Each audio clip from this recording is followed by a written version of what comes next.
Hi friends, ഇത് ഞങ്ങളുടെ വർക്ക്ഷോപ്പിൽ ഇരുന്ന് വർക്ക് ചെയ്യുമ്പോൾ ഭയങ്കര പ്രയാസമുണ്ട്. അപ്പോൾ നിന്ന് വർക്ക് ചെയ്യാനുള്ള ഒരു സ്റ്റാൻഡ് ഉണ്ടാക്കിയതാണ്. നോക്കൂ എന്നുവെച്ചാൽ എത്ര വെയിറ്റ് കൊടുത്താലും നമുക്ക് വന്നിട്ട് ലോഡിങ് പ്രശ്നങ്ങളും മറ്റുള്ളതൊന്നും ഉണ്ടാവില്ല. പിന്നെ നടുവേദനയും ലേശം കുറയും.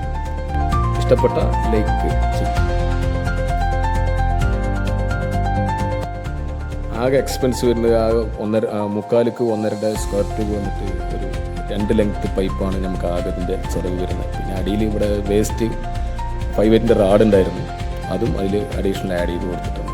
ഇതാണ് നമുക്ക് ആകെയുള്ള എക്സ്പെൻസ്. ഇത് നമുക്ക് വർക്ക് ചെയ്യുമ്പോൾ നടുവും മറ്റുള്ള പ്രശ്നങ്ങളുണ്ടാവില്ല. ഗ്രൈൻഡ് ചെയ്യാനുള്ള സ്റ്റാൻഡൊക്കെയാണ്. ഓക്കെ.